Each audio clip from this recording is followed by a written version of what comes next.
Romeo के नाम पौलुस की पत्री एक लंबी पत्री है और इसमें ऐसी महत्वपूर्ण बातें हैं जिन्हें उस व्यक्ति ने लिखा जिसे तरशीश के शाऊल के नाम से जाना जाता था।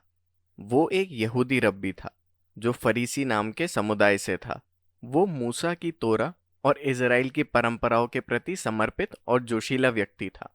उसने यीशु और उनके अनुयायियों को एक खतरे के रूप में देखा, लेकिन तब उसकी एक परिवर्तन कर देने वाली मुलाकात पुनरुत्थित यीशु से हुई, जिसने उसे गैर यहूदियों के लिए प्रेरित यानी एक आधिकारिक प्रतिनिधि होने का अधिकार दिया, जिन्हें बाइबल में अन्य जाति कहा गया है।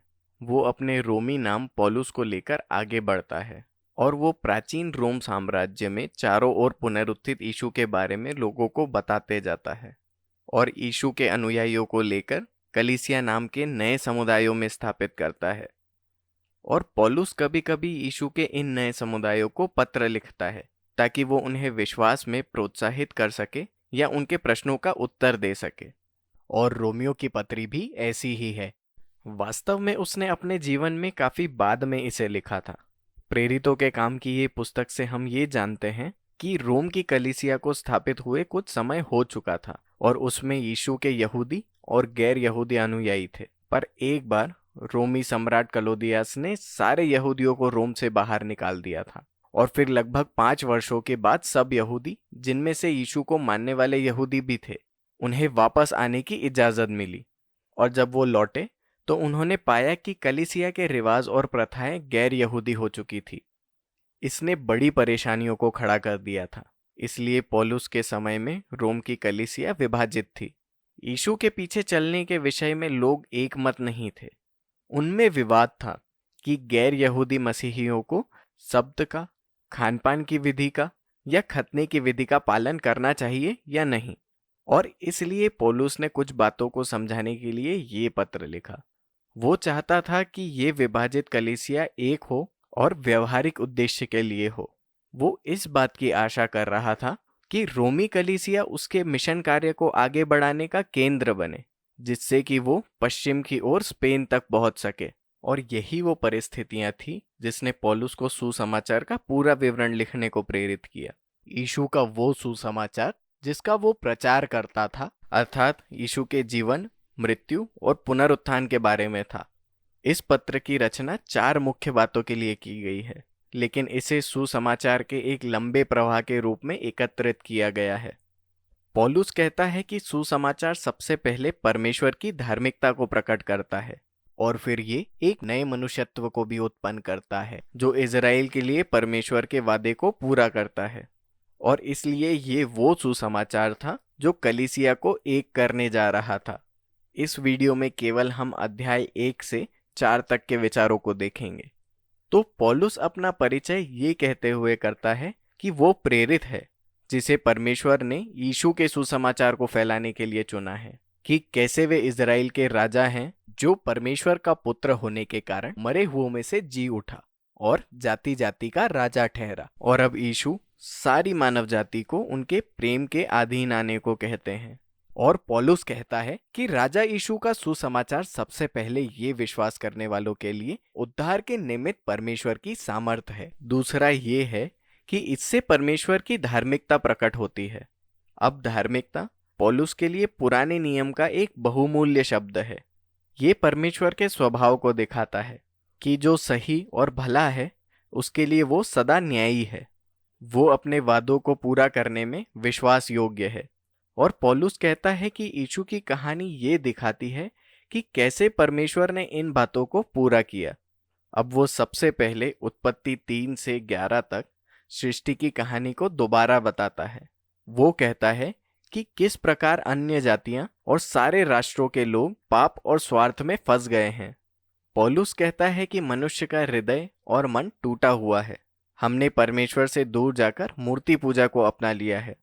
इसका अर्थ है कि उन्होंने सृजी हुई वस्तुओं में परम महत्व को खोजा और अपनी आस्था उन वस्तुओं पर रखी जो परमेश्वर नहीं है। इसके परिणाम स्वरूप हमारी पूरी मानव जाति बिगड़ गई और उनमें विनाशकारी स्वभाव आ गया। तो मनुष्य के लिए यही बचा था कि वो उस न्यायी और धर्मी परमेश्वर के सामने दोषी ठहरे, जिसके विषय में इज़राइल शायद ये कहे कि अच्छा है, क्योंकि परमेश्वर ने सब जातियों में से हमारे ही लोगों को चुना था। उन्होंने हमें मिस्र की गुलामी से छुड़ाया, हमें तोरा के नियम दिए, जैसे शब्द, खान पान की विधि और खतना। और ये सभी बातें हमें ये बताती हैं कि परमेश्वर की पवित्र प्रजा के रूप में हम कैसे जिए। परंतु पौलुस कहता है, इतनी जल्दबाजी मत करो। वो तौरा और पुराने नियम की बाकी की कहानी को याद दिलाता है, जो ये बताती है कि किस प्रकार बाकी मानव जाति के समान इज़राइल भी पाप से भरा, मूर्ति पूजक और नैतिक रूप से टूटा हुआ है। वास्तव में इज़राइल अन्य जातियों से भी अधिक दोषी है। पौलुस कहता है, क्योंकि उनके पास तोरा के नियम थे, उन्हें तो बेहतर पता होना ही चाहिए था। और पौलुस ये कहकर समाप्त करता है कि सारी मानव जाति, अन्य जाति और इज़राइल उस परमेश्वर के सामने निराशाजनक रूप में फंसे हैं और दोषी ठहरे हैं। लेकिन ये अंतिम बात नहीं थी। यीशु के बारे में शुभ संदेश परमेश्वर का उत्तर है। सारी मानव जाति को दोषी ठहराने के बजाय यीशु इज़राइल के मसीहा के रूप में आए और सभी लोगों के लिए वो पाप का बलिदान बनकर मरे। हमारे प्रतिनिधि के रूप में यीशु ने उन सब पीड़ाओं, पापों और मृत्यु को अपने ऊपर ले लिया जो हमारे ही कारण संसार में आए, और मृत से जीवित होकर उसने इन सब बातों पर विजय पाई। और वो अपना यही पुनरुत्थित जीवन अन्य लोगों को उपलब्ध कराते हैं। यीशु वो बने जो हम हैं, ताकि हम वो बन सके जो वो है। इसी प्रकार पौलुस कहता है कि परमेश्वर उन सभी को धर्मी ठहराता है जो यीशु पर भरोसा या विश्वास करते हैं। अब धर्मी ठहराया जाना पौलुस के लिए पुराने नियम का एक और बहुमूल्य शब्द था, जिसका संबंध परमेश्वर की धार्मिकता से था।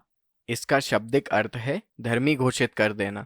जो कार्य यीशु ने हमारी ओर से किया, उस वजह से हमें परमेश्वर के सामने एक नई पहचान मिली। हमें दोषी ठहराने के बदले परमेश्वर ये घोषित करते हैं कि इस व्यक्ति का मुझसे मेल मिलाप हो गया है और इसे क्षमा प्राप्त हो गई है। धर्मी ठहराए जाने का परिणाम नया परिवार है। वो व्यक्ति जो यीशु पर विश्वास करता है, उसे परमेश्वर के वाचा के लोगों में स्थान मिलता है। धर्मी ठहराए जाने का परिणाम एक नया भविष्य भी है, जिसका आरंभ परमेश्वर के अनुग्रह से परिवर्तित जीवन की यात्रा से होता है। इसलिए धर्मी ठहराए जाने के बारे में ये सभी बातें उन लोगों के लिए परमेश्वर का दान है जो अपने विश्वास द्वारा मसीह में हैं। ये पौलुस को उन गहरे अर्थों को समझाने के लिए अध्याय 4 में ले जाता है, जो परमेश्वर के वाचा के परिवार के सदस्यों के लिए है। वो उत्पत्ति 15 में अब्राहम की कहानी पर फिर से जाता है। इज़राइल को तोरा का कोई भी नियम देने से पहले अब्राहम धर्मी ठहराया गया, या परमेश्वर ने उसे धर्मी घोषित किया। कैसे? परमेश्वर ने वादा किया था कि अब्राहम एक ऐसे बड़े बहुजातीय परिवार का पिता बनेगा जो परमेश्वर की आशीषों को पाएगा। लेकिन वो और उसकी पत्नी सारा बहुत बूढ़े थे। वो संतान पैदा करने की दशा में नहीं थे। लेकिन फिर भी अब्राहम को परमेश्वर के वादे पर पूरा भरोसा और विश्वास था, और यही कारण था कि परमेश्वर ने उसे धर्मी ठहराया। और तब पौलुस कहता है कि अब अब्राहम परमेश्वर के उस नए वाचा के परिवार का पिता बन गया है, और ये सारे जगत में फैल रहा है। ये यहूदी और अन्य जातियों से बना है, जो यीशु मसीह पर एक समान विश्वास और भरोसा करते हैं, जिसने परमेश्वर के उन वादों को पूरा किया जो उसने अब्राहम से किए थे। आइए यहाँ थोड़ा रुकते हैं और अध्याय 1 से 4 तक पौलुस के जो मुख्य विचार हैं उन पर संक्षेप में पुनः विचार करते हैं, क्योंकि यही इस पत्र की बाकी बातों को समझने की बुनियाद है। सारी मानव जाति बड़ी आशा रहित दशा में पाप में फंसी थी और उन्हें बचाए जाने की आवश्यकता थी। और ये बचाया जाना उन लोगों द्वारा नहीं होगा जो तोरा के नियमों के पालन की सिर्फ कोशिश करते हैं, बल्कि परमेश्वर के धार्मिक स्वभाव ने प्रेरित किया कि वो यीशु की मृत्यु और पुनरुत्थान के द्वारा संसार को बचाए, ताकि वो अब्राहम के लिए बहुजातीय परिवार का निर्माण कर सके, जो विश्वास के आधार पर उसके अपने नए वाचा के लोग होंगे। और पौलुस हमें आगे ये दिखाने वाला है कि किस प्रकार ये परिवार बहुत बड़ी बात का हिस्सा है, इतनी बड़ी कि वो उन्हें जीवन का नया मार्ग कहता है। लेकिन ये सभी बातें उन मुख्य विचारों में जड़ पकड़े हुए होंगी जिन्हें रोमियो के नाम पौलुस के लिखे पत्र के अध्याय 1 से 4 में लिखा है।